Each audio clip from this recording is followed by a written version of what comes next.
horses, but it's Dream Princess well clear with a 16th to go and making short work of the competition. Dream Princess will gallop, widening with every stride, wins by over 8 lengths. Smooth like butter for the good times, Naughty Evelyn.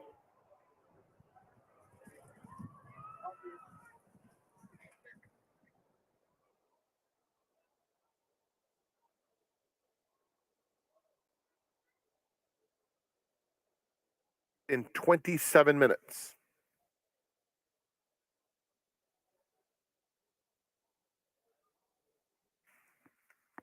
Translate to the outside.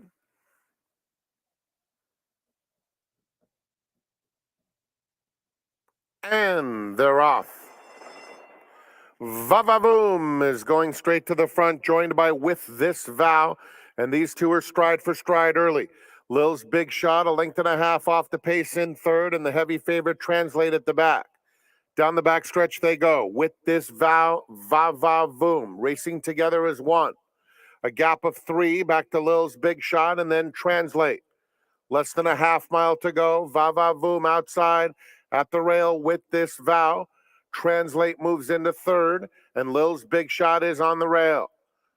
Around the far turn, With This Vow gets a very narrow lead over Va-va-voom. Translate 2 off the pace, traveling kindly in third.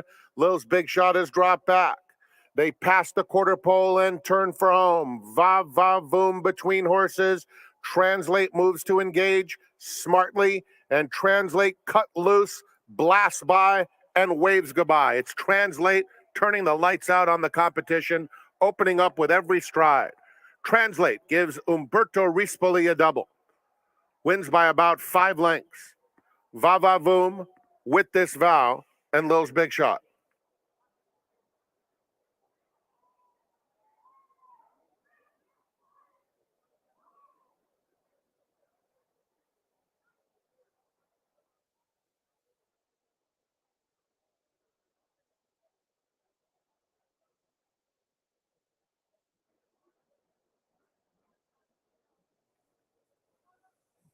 Coloratura to the outside. All in. And they're off. Coloratura was off slowly. Ice Cold Gold and Classical Romance are vying for the lead. Hard Diane, Heaven's Ghost up in the mix too. KP Krypton and Coloratura has to go 6 wide around the first turn, where Ice Cold Gold hugs the rail and leads it by a length. Hard Diane second by a head, with Heaven's Ghost outside of them. Another 2 back to Coloratura, trying to get into the race now from fourth, moving up on the outside, just 2 lengths off the lead. KP Krypton and Classical Romance. They have 5/8 of a mile to go, and it's Diego Herrera and Ice Cold Gold in control up top. They have it by about 2.5. Coloratura moves into second. At the rail comes KP Krypton, a joint third, with Hard Diane in between those two. Classical Romance is 4 lengths off the lead, looking for a spot, and it's a big gap. Heaven's Ghost has dropped out of it. They have 3/8 to run. Ice Cold Gold by 4 lengths. Hard Diane is now coming under serious pressure, losing second to Classical Romance, who takes up the chase. It's Ice Cold Gold, Classical Romance, these two dominating. Hard Diane third, then Coloratura being eased. They're at the top of the stretch. Ice Cold Gold confronted by Classical Romance. Ice Cold Gold a neck. Classical Romance right up alongside. They'll come for the wire together. Classical Romance on the outside has the momentum, puts the head in front with a 16th to go. And it's Classical Romance and Ryan Curatolo to win it by about a length and a half. Ice Cold Gold was second. Hard Diane third. And then next to a 16th of a mile back to KP Krypton.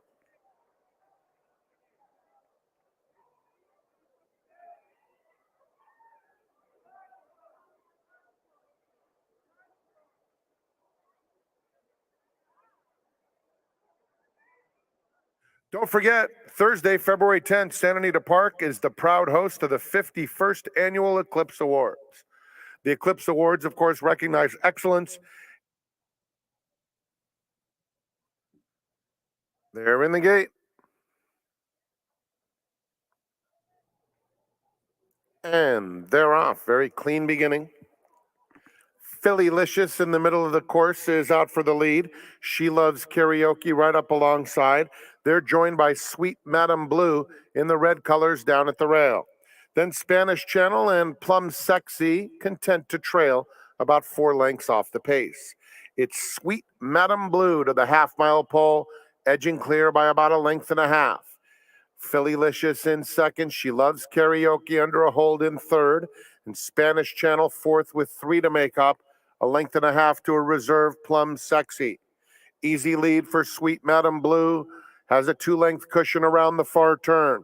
She Loves Karaoke has to keep pace second. Then Phillylicious at the rail, losing just a touch of ground. Just behind them, Plum Sexy looking for a way through and finding it now. They're at the top of the lane. Sweet Madam Blue, a commanding 4-length lead. Plum Sexy comes out of the pack to try and chase, but with a 16th to go, it's Sweet Madam Blue and Johnny V well clear.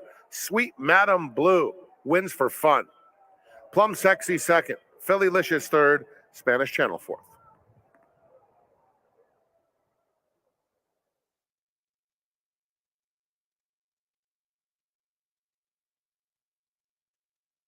I'm in 27 minutes.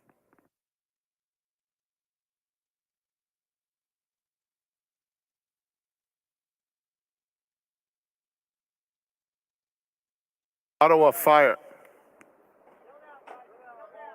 They're in the gate. And they're off. Holding the Loot and Impossible Task. Both go out quickly, and it's Holding the Loot who's quicker. And it's Impossible Task in second, followed by Ottawa Fire, Direct Line, and Ronimo at the back of the field. Cedillo has Holding the Loot in control early, sprinting along with a 2-length lead. Impossible Task is the gray, joined at the rail by Ronimo, and further out, Ottawa Fire is about 4 lengths off the leader, leaving Direct Line at the back with 6 furlongs to run. Holding the Loot, 1.5 lengths. Impossible Task second, Ottawa Fire joint third outside Ronimo. 2 more Direct Line, 4 lengths front to back. They're heading to the 5/8 pole, and it's Holding the Loot showing the way, tracked closely by the heavy favorite Impossible Task, who's within about 3/4 of a length now. Ronimo at the rail, holding his own in third, and then Ottawa Fire in between horses, and they're joined deepest of all by Direct Line, who's 4 wide, but only 3 lengths off Holding the Loot, who shows the way past the 3/8 pole. It's Holding the Loot by 2. Impossible Task called on, Ronimo at the rail, Direct Line, Ottawa Fire drops out of it. Holding the Loot passes the quarter pole with a nice lead. He's still in front by 2.5. Ronimo and Impossible Task are second and third. They're at the top of the stretch. Holding the Loot, Impossible Task fully extended, trying to get by. And here he comes now. And Ronimo is at the rail. Final furlong. Holding the Loot, trying to fend off Impossible Task. Holding the Loot a length. Impossible Task. Direct Line late. It's Holding the Loot, coast to coast. Impossible Task second best. Direct Line was finishing best of all, third, then Ronimo.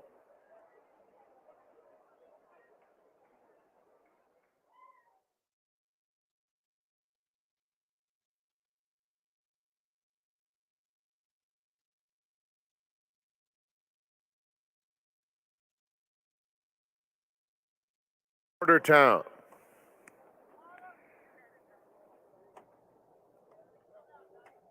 They're in the gate. And they're off in the Clocker's corner. Weston is going to the front. Barraza broke well and is up close. Bordertown on the far outside. And Barristan the Bold between those two. Then it's Commander racing inside Vanzi. The 2 trailers are Camaraderie. And Chaos Theory is 8 lengths off the lead. It's Barristan the Bold and Barraza heads apart with a half-mile to run. Weston is about 2.5 off them in third. Commander inches up. Bordertown outside that pair claims third. Another 2 back to Vanzi on the outside of Camaraderie. Camaraderie making headway now. And 2 more to Chaos Theory. Barraza tries to sneak away. Has a 2.5 length lead. Commander coming through on the inside to challenge him in second. Border Town, Barristan the Bold, followed by Camaraderie, and then comes Vanzi. They're at the top of the stretch, and it's Barraza, Commander in hot pursuit, two behind in second, and then it's a lineup behind them. It's Barraza or Commander. Barraza strong on the front end, though, and Barraza absolutely dominates the Clockers Corner under Kent DeSormo, almost 3 lengths. Commander second. Third went to Camaraderie. Fourth, Border Town or an oncoming Vanzi.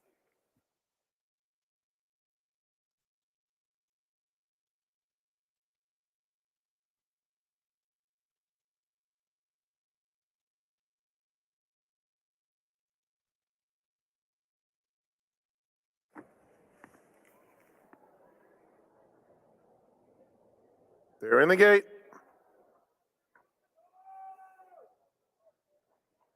And they're off. Awkward start for Beautiful Art at the back of the field.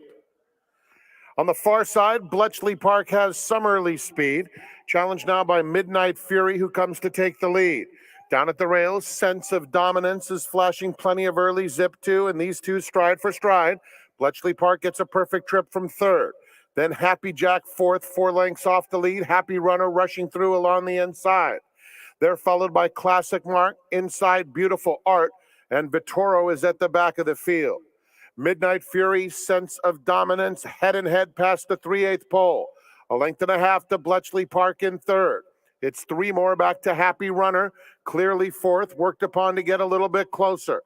A length back to Beautiful Art, who's next. And then Happy Jack as the field turns for home. And Midnight Fury goes on strongly at the rail. Sense of Dominance in second. They're chased by Bletchley Park, who's finding his best stride. Happy Jack running a good one down at the rail. Happy Jack coming very fast now. At Bletchley Park on the outside, but it's Happy Jack who takes command. And Happy Jack wins it going away. Bletchley Park was second. Midnight Fury third. Vittoro fourth. And Happy Runner completes the super high five.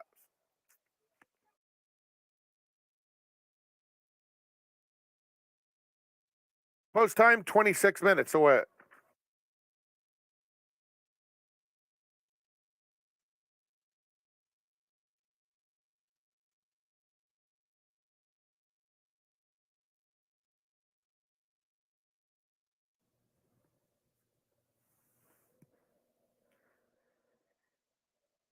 Ready. And they're off.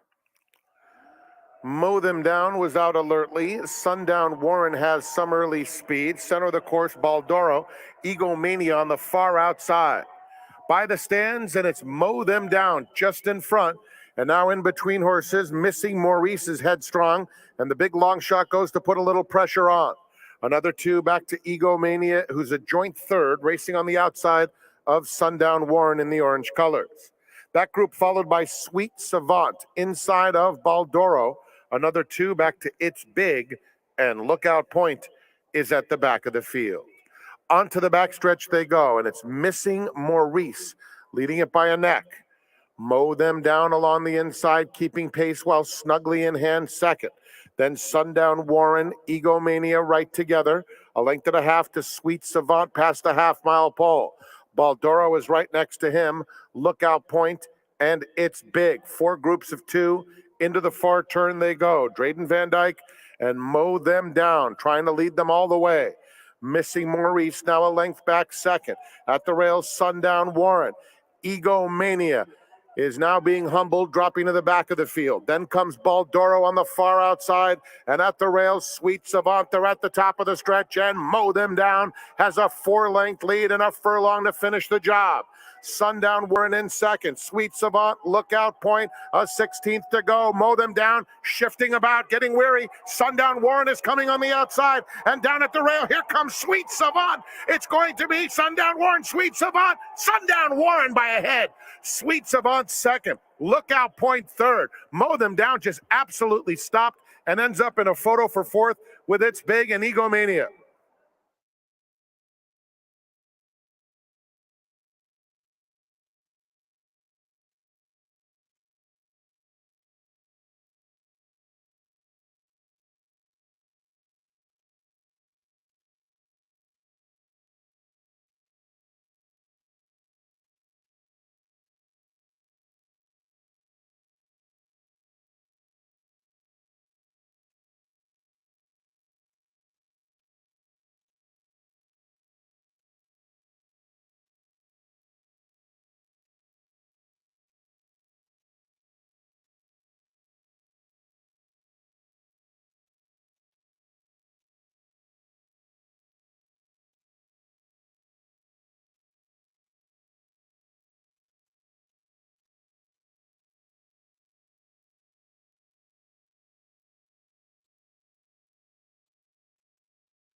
I'm going to give you a handicapping tip, absolutely free of charge. A lot of times people wonder, or horse players wonder, why do horses improve under a certain trainer's care? And you know what?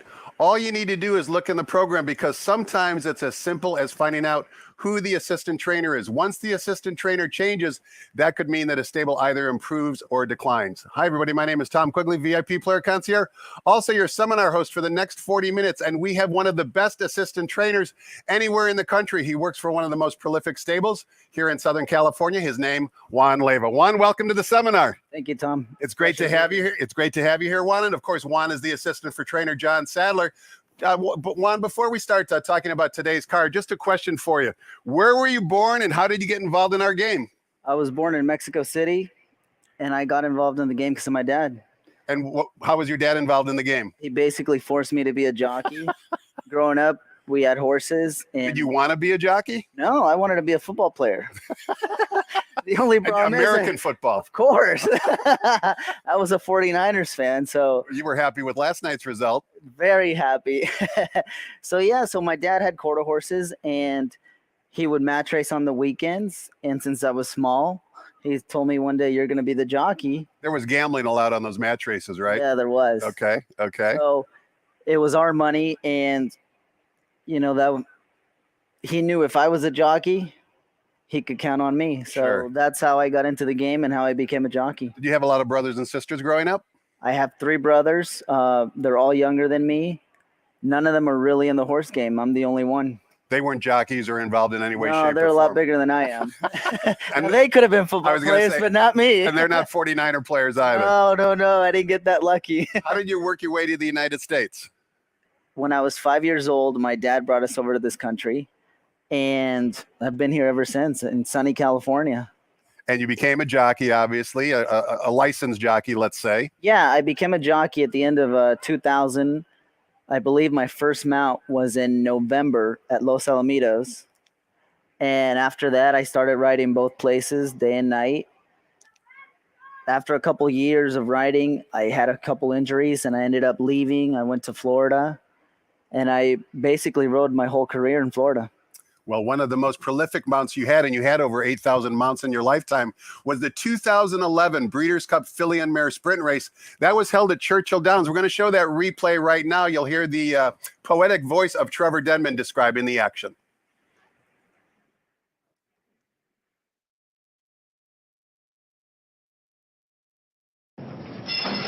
And away they go. Pomeroy's Pistol bobbled a little at the start.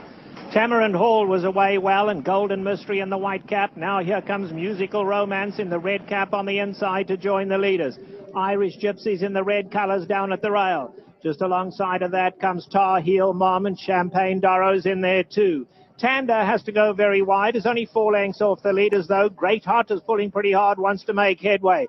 Turbulent Descent has taken... Oh, and Turbulent Descent has checked sharply there. Turbulent Descent had to check sharply. Didn't really lose ground, but was in tight and is now 4 off them. Turbulent Descent going to have to go wide. Her Smile is second last, and Joel Rosario has switched last. Switches 9 off the leaders. They are coming to the quarter pole, and Golden Mystery's the leader. Tamarind Hall right there. Pomeroy's Pistol. Now, Turbulent Descent. Can she overcome that trouble? She's hooked 4 wide, but right there. Behind that comes Musical Romance. And now Switches on the move. Her Smile is running on from behind. Great Hot didn't fire today.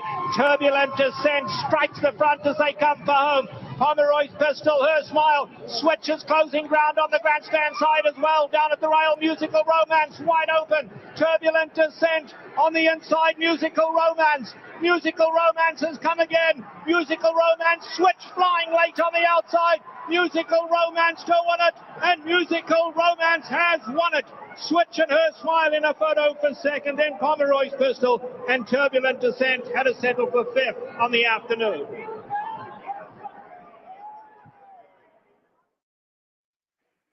Juan, I got chills watching that race. What were you thinking watching that replay right now?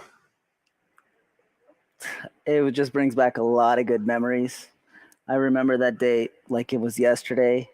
I flew into Churchill that same day, and I was so confident in my horse. I could tell by the way you rode her. That I didn't think there was any way I could lose that race.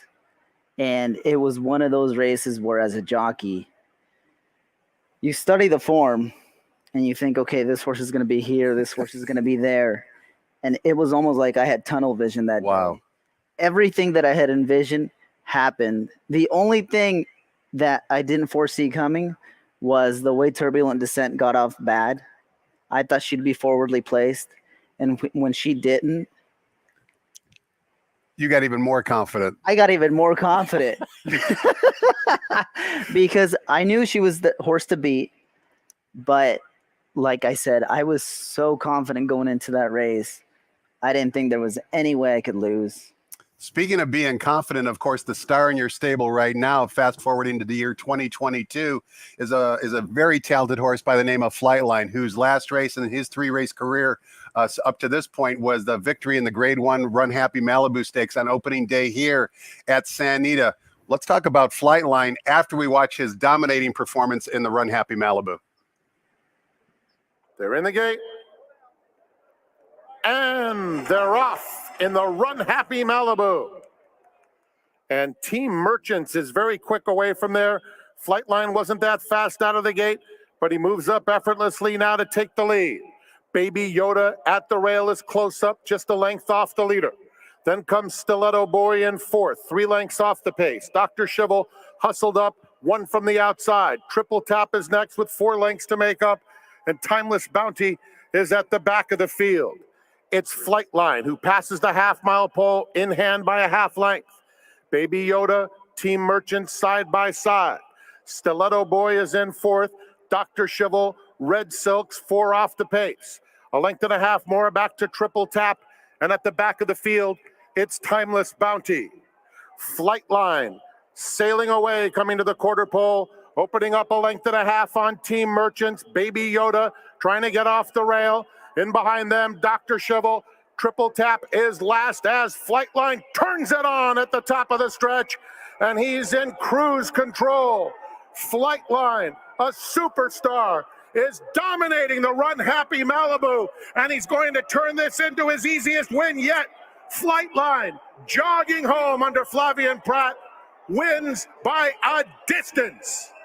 Baby Yoda second, Stiletto Boy, and then Triple Tap.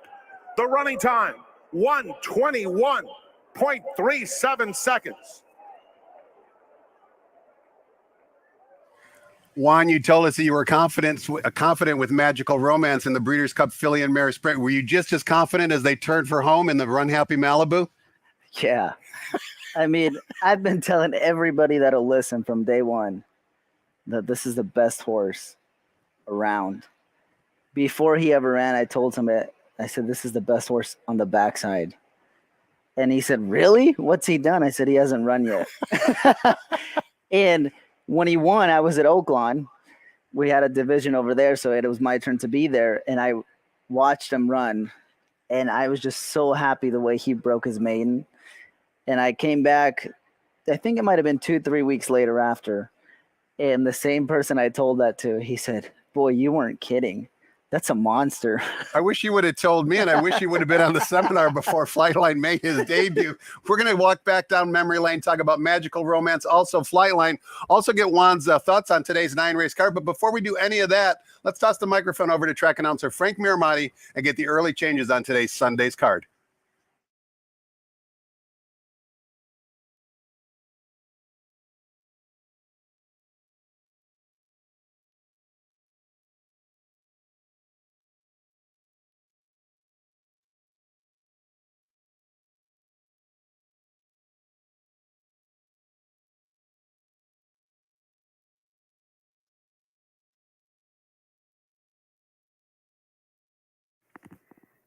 Good morning, ladies and gentlemen, and welcome to Santa Anita Park, the great race place. Here are the early changes. The track is fast, and the turf course is firm.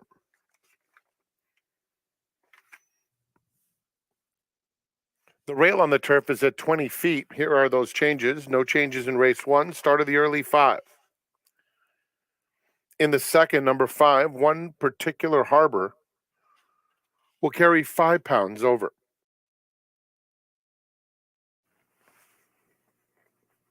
In the third race today, no changes.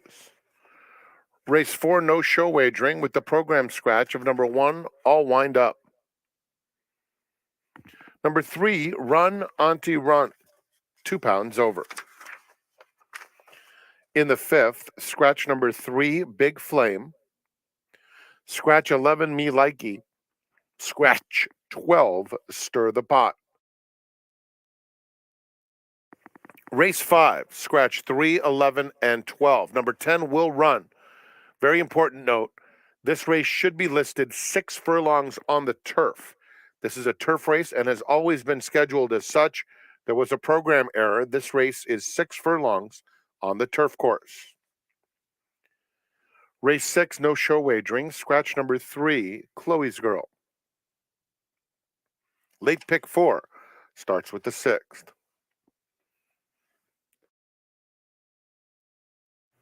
In the 7th race, scratch number 8, Rapid Transit, as well as 12 and 13. 8th race starts the golden hour, pick 4, and there are no changes. And in the 9th race today, start of the golden hour double, no changes. Enjoy your day at Santa Anita Park. Post time for the first is at 12:30. We're 57 minutes away. At this time, let's go back to Quigley's Corner. His special guest today is Juan Leyva, who is the assistant trainer for John Sadler.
Welcome back. We're talking horses with Juan Leyva. He's the assistant trainer for John Sadler. As you just saw, he was the winning jockey aboard Magical Romance in the 2011 Filly and Mare Breeders' Cup Sprint Race. Also, obviously, he's one of the rare human beings that has ever been on the back of Flightline. You've worked Flightline in the morning. What does it feel like once you get on top of his back? He's just a different kind of animal. What do you mean by that? Tell us a little bit more. Well, let's just put it into this context. You take a horse out there and they'll go 48, and some of them have to work a little bit to do it. He goes out there and goes 46, and he's not even working. So that's kind of what I say when he's a different kind of animal. He does everything so effortlessly, and he has this enormous stride, and it's just so smooth that you almost don't even feel how fast you're going. What's he like, say, when he's not, all charged up for either a workout or a race? Is he a mean type of horse? Is he playful? Like, what's his personality like? In the barn area, he's a really sweet horse. He loves to be petted on. He loves to be fed carrots. Once you have a saddle on him, he knows it's game time, whether it's a workout or he's just going to go out there and gallop. He takes that very serious. He knows that's his job, and when he gets out on the track, he wants to train. So he's physically gifted, but he's also got a very good mind. Yeah, he's got a good mind. You can't really fault the horse on anything. He's just amazing. Certainly can't fault him so far. He's 3 for 3 in his career. Now, of course, we don't know what his next start is going to be, but based upon some of the verbiage you just used, Juan, it sure sounds like he's going to be able to get 2 turns. I think so. I don't think that should be a problem at all. The way he travels, if he can put down a half mile in 46, he's going to keep going the whole way. All those other horses behind him are going to be chasing. When they get to the quarter pole, it's going to be twice as hard for them to keep up. 2022 could be a very exciting year, not only for the connections of Flightline, but also for racing fans as well. Best of luck, obviously, with Flightline as he continues on, hopefully with an upward trajectory in his career. More importantly, Juan, we've got to take a look at today's 9-race card. The Sadler Barn has a few runners, which we'll get to in a few of the later races, but we kick things off here in race number 1, which begins the 50-cent early pick 5, and we're starting off on the turf course. 1 mile is the distance for 3-year-olds. Starter optional claiming types. The rails today are at 20 feet. The morning line favorite in the current betting choices on the rail, number 1, Handy Dandy, ridden by Flavian Pratt. Before we get your opinion on the race, Juan, what do you think of Flavian's ability as a rider? I think he's a very gifted rider. He's got a really keen sense of pace. If you watch him ride, he's almost like a torpedo where he never stops. His horses always have forward momentum. There's no checking. Everything is a smooth trip. And the best thing about him, when he comes back, if he didn't give you a good ride, he'll tell you, say, hey, you know what, I messed up. I should have done this or that. So makes all your hard work a little bit easier. Yeah, it really does. When I tell him something about a horse, he really uses it. You know, some guys, you tell them something and they forget once they get to the gate. I want to kind of elaborate on that point for a moment, Juan. Something you don't know. I stand in the paddock before every race and mark the horses walking by. And I remember when Rock Your World debuted here in Southern California, Joel Rosario was the jockey. And as you were walking by with Joel, you commented to Joel, this horse has a high cruising speed. That was your exact quote. And of course, we found out once he stepped foot on the racetrack that he was. How did you know in working him in the morning that he had such a high cruising speed? Again, you know, when you're on their back, it's a huge asset. You know, I believe I have a pretty good opinion on a horse. And, you know, not all horses are fast, but they can keep going. Rock Your World, he was fast and he could keep it going. You know, there's some horses that only have a quarter mile in them. Some can run longer. And he was one of those where he could run fast for a long time. You didn't have to save him. You could use that speed to beat the competition. Your insight certainly proved to be true with Rock Your World. We want your insight in race number 1. You've handicapped the race. We talked about how Handy Dandy is the current betting choice. Thumbs up or thumbs down on the favorite here, Juan? No, I'm going to go against him. Okay, we like it. I'm going to take the 4, Barsavis. Tell us why. I like the rider change. Johnny V jumps aboard, and if he saw fit to take them out on this horse, if I'm not mistaken, he kind of had a little bit of trouble the last time he ran. He did. If he can get a stalking trip, I think Johnny can find a seam and get him home. You can see, Juan, obviously, newly turned 3-year-olds are able to add Lasix as part of their equipment that they use, and all but one horse is adding Lasix for the first time. That certainly can be of benefit to a horse, particularly a lightly raced horse. Oh, for sure. You know, I mean, a lot of the times nobody really sees it, but we scope these horses in the morning and we know they're bleeders. But obviously, if they're 2-year-olds, you can't give them Lasix. You come into a 3-year-old race and you can give them Lasix. That's a big hop. No doubt. It can help them keep going. For sure. Let's turn the page, Juan, and take a look at race number 2. This time we're on the main track, 1 mile the distance. Race number 2 also begins the 50-cent early pick 4. This race is for maiden claiming 3-year-olds in for a $50,000 tag, a field of 5, the morning line favorite. Klimt to Glory is the 7-5 favorite here. I should say, trained by Steve Miotti. You talked about how you like the Ryan Hansen horse in race number 1. Do you like the Ryan Hansen horse here in race number 2, number 4, Big Creek? You know, I looked at him, I liked him, but not enough to put him on my ticket. If I were to, my picks here would be the 1 on top, followed by the 5. Sink comes back in 9 days. That's the rail horse that you like on top. Also increasing in class after running for maiden 20 at Golden Gate, now in for maiden 50. Do you like that sign of confidence the trainer Keith DeSormo is showing here? Yeah, Keith is a KG trainer. We saw that in the last race yesterday at Fairgrounds. Yeah, he's not going to put in a horse if he doesn't think he's ready. You know, I watch his horses train all the time. They look good. They're fit. So I think he'll be a good fit in this spot. When you say that he's Cajun, you watch his horses train, what maybe separates a Hall of Fame trainer like your boss versus just a trainer who maybe gets 10% wing clip? Is it feed? Is it shoes? Is it caliber of horse? I'm going to say it's consistency. Okay. Explain it a little bit more. What do you mean by that? I think horses need to be on schedule. You got to have a plan for them. I think if you just show up to the barn and play it by ear, I don't think that's going to work. You have to have a plan for every horse and follow through. What have you learned from your boss, John Sadler, now that you've been working for him? Of course, you were a former jockey, and I'm sure it's a win-win partnership. You can tell him some things, and he can tell you some things as well. What are maybe one or two things, whether it's life lessons or horsemanship lessons, that John has taught you? When it comes to horsemanship lessons, he's taught me so much, I can't even count it. I mean, I came from being a jock, which all you know is get on and ride, to being on the ground, checking legs, feeding programs. I had no idea of anything of that. And John's taught me a lot. I think it's on the details.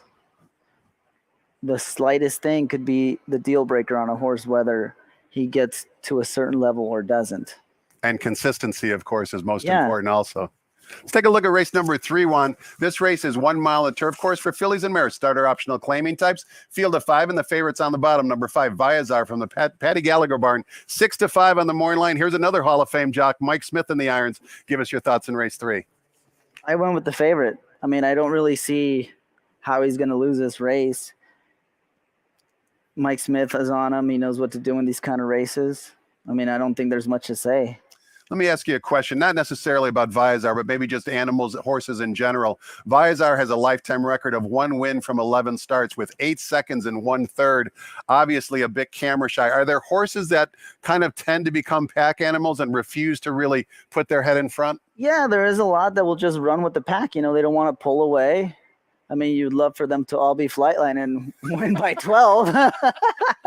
But some of them are just going to be happy running with the pack. Sure. Well, let's see if we can separate from the pack in race number 4. That begins the 20-cent Rainbow Pick 6, the jackpot single ticket carryover, now in excess of $170,000, and that'll be yours if you're the only winning ticket today. And we kick things off sprinting 5.5 furlongs in the main track for 3-year-old fillies in for a $25,000 tag. Program scratch of the 1 leaves us with just a field of 4. Number 4, Sangre Azul is the 6-5 morning line favorite. Not much to choose from here, Juan, but who did you choose and why? I went with the 5. I think a new face on the circuit. The 2 horse, that form, I'm not real thrilled with it. Mm-hmm. And I just think the 5 is going to get the trip. Fair enough. I have a question for you, Juan. It relates to yesterday's second race. We saw a runner ship in here from Oaklawn Park who you guys claimed, Veronis Racing and Mr. Sadler, for $100,000. And you came back yesterday protecting, I believe it was a filly, in that particular spot. You guys have made claims for a substantial amount of money. It's obviously an important decision that you make before you drop the slip. What goes in? What does the team discuss before you actually drop the slip? Well, the great thing about it is that Veronis Racing doesn't really get involved in the claiming. They let John look at the cards. If he likes something on there, he'll say, let's look at this horse. Either me or him will look at him when they come into the paddock. If we like him, we drop. And that's really all there is to it with us. We have free reign and we don't have any restraints on us. You know, we have the backing from Veronis with the money that if something we like, we take it. I don't want to steal all your company secrets, but you said you look at the horse in the paddock. What are some of the things you're looking at before you decide to drop the slip? Most of the time, size. Okay. You know, you don't want to get a small horse. The way I see it, if a horse is already running, you're not really worried about confirmation because he's already made it to the races. You're not buying a baby. So you just kind of look at size and the way they move, you know, the way they're acting. If a horse looks skinny, even better, because then there's something that you can improve upon. If it has bad feet, you know, things like that you look at. I was going to ask you, it's interesting you mentioned skinny or tiny. Obviously, you claim some lightly raced horses, and it's almost like a basketball scout where you're looking at a basketball player playing in high school and projecting whether or not they'll become a professional athlete. You're kind of doing the same thing. Effectively, you're a scout looking at a prospect, seeing if you can maybe improve them. Yeah, I mean, that's what we're looking at. You know, we have another filly that we brought from Oaklawn, Living My Best Life, who we claimed for 50 first time out at Oaklawn. And when we went to look at her, she was an absolutely gorgeous filly. Had the size. I mean, everything about her said, "Take me home, please." And we got lucky that day. There was a 3-way shake, and we ended up with her. We've won 2 stakes with her. 2 other races, we broke her maiden, and we won a starter allowance. So, yeah, when you go look at them, you just see the individual and kind of see into the future, see what you think they're going to be. Juan, let's take a quick break here. We have some scheduled workouts, as you can see on track. There's going to be 3 turf workers, all who are pointing to the Pegasus World Cup races on the undercard next Saturday at Gulfstream Park, our sister track. I'm going to toss the microphone, and we're going to take a break over to track announcer Frank Miramati as he describes the workout action that we're watching on the screen right now. Thank you, Tom. As you can see, we have 3 works coming up right now. The horse in front, red cap, that is leading the way, is Bob and Jackie for trainer Richard Baltus with Jose Valdivia Jr. up. They're all working 5/8 of a mile. Second in line is the chestnut Bodacita, also from the Richard Baltus barn. And in behind them is Hit the Road, trained by Dan Blacker. Bodacita is being ridden by Umberto Rispoli for this work. Hit the Road has Dan Blacker's assistant, Juan Landeros, up. So right now we have Bob and Jackie taking off for his 5/8 work, and he's on his way. Awaiting their turns behind are Bodacita and then Hit the Road.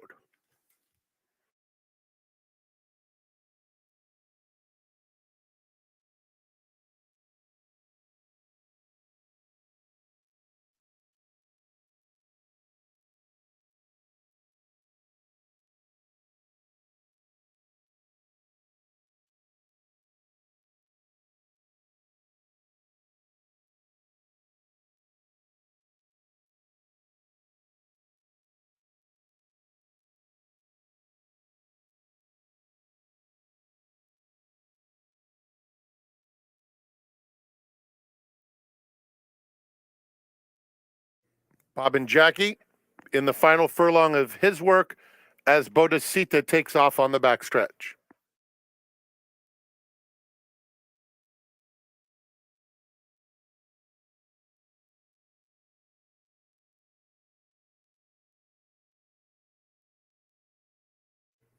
Bob and Jackie completes his 5 furlongs in 59.77 seconds.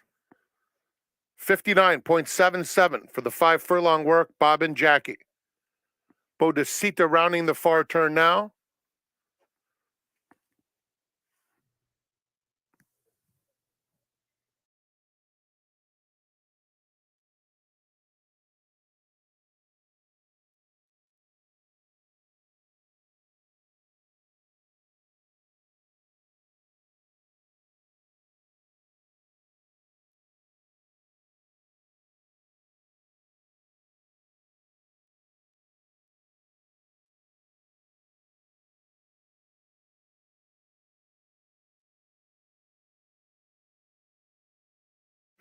Bodacita finished up in 59.61 seconds.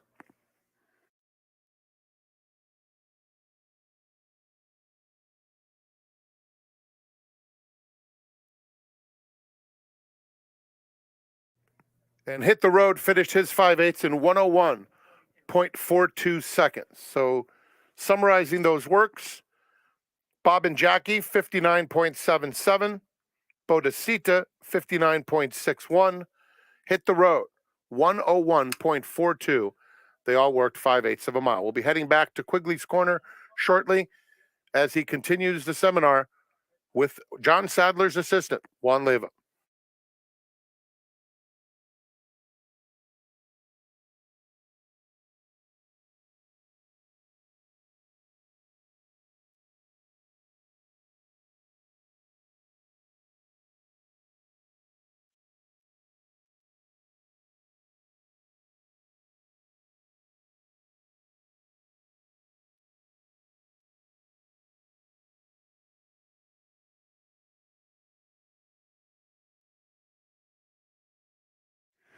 We just watched the workouts, Juan, of 3 runners, 2 from the Richie Baltus barn and 1 from the Dan Blacker barn. You obviously watch workouts for a living. Let's kind of go in order. Bob and Jackie worked 59.71. All 3 runners worked 5 furlongs. What'd you think of Bob and Jackie's work? I think he's got beautiful movement.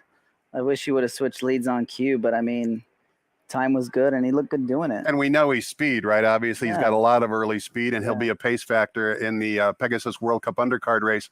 Bodhicitta worked 59.61, as you can see on the screen right now. Your impressions of her work?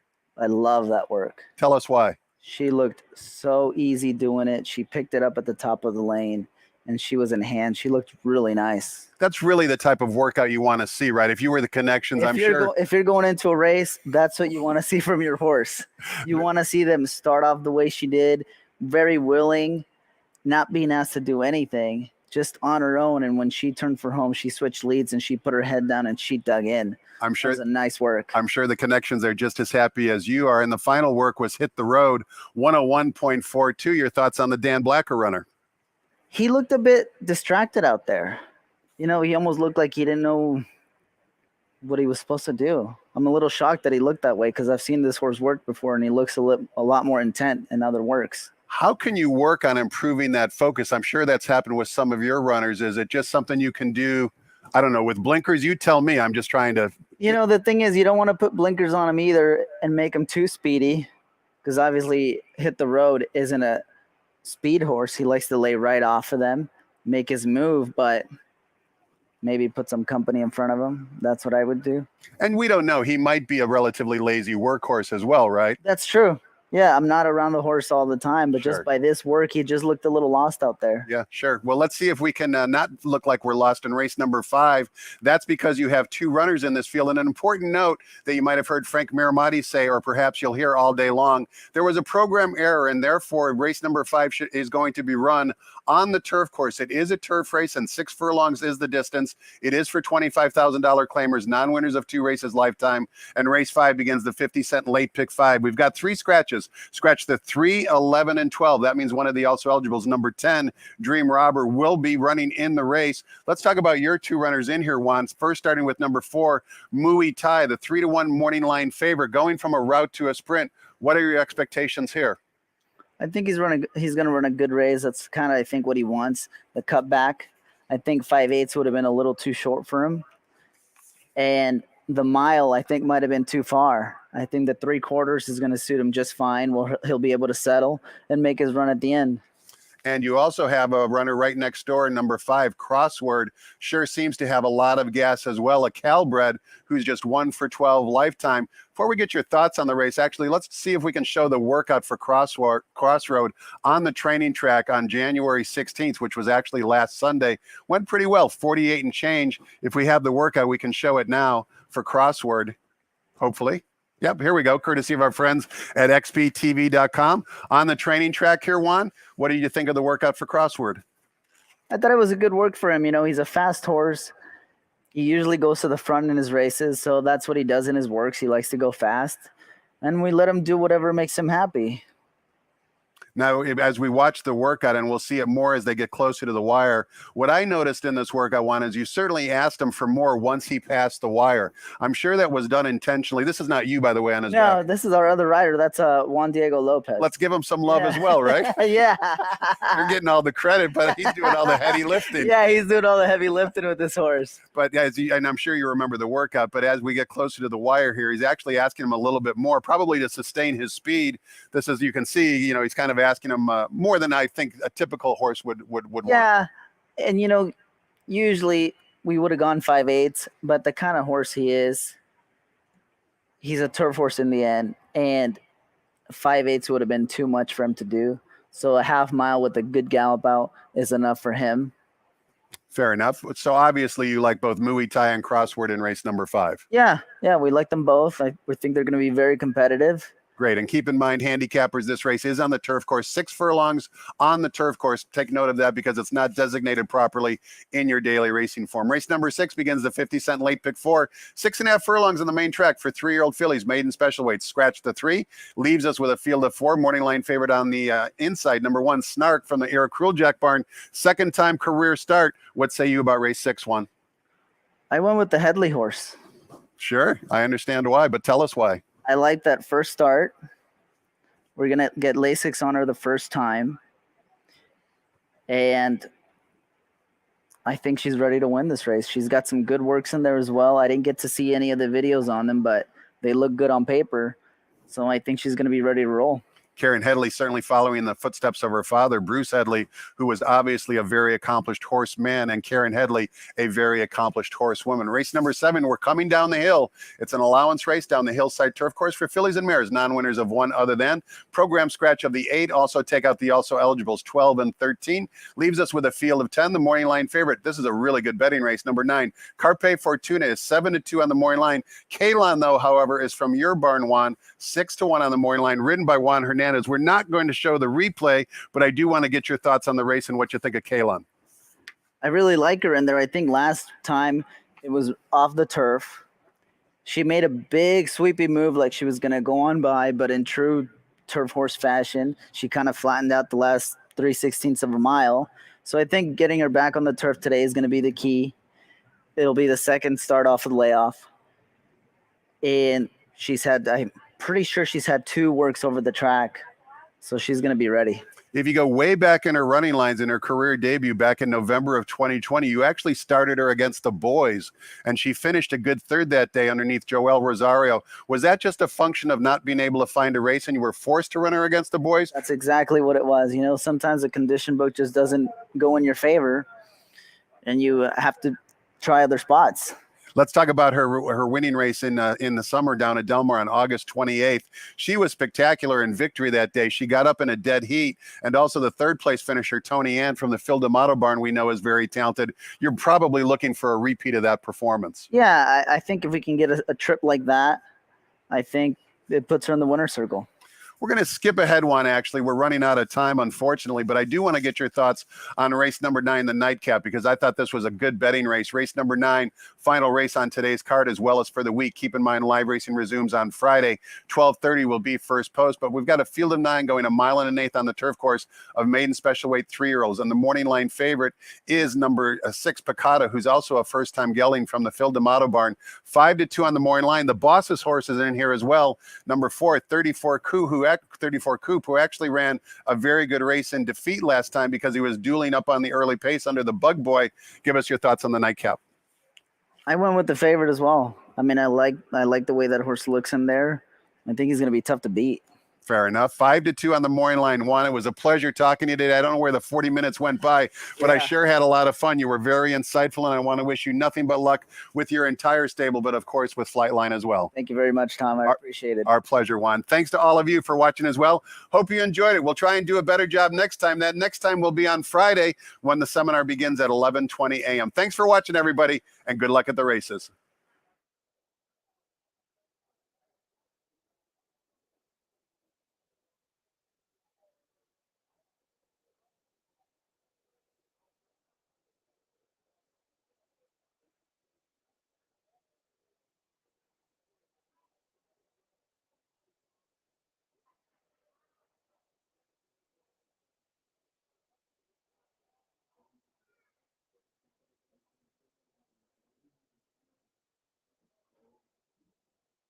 Ladies and gentlemen, please rise for our national anthem.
Good afternoon, ladies and gentlemen, and welcome to Santa Anita Park, the great race place.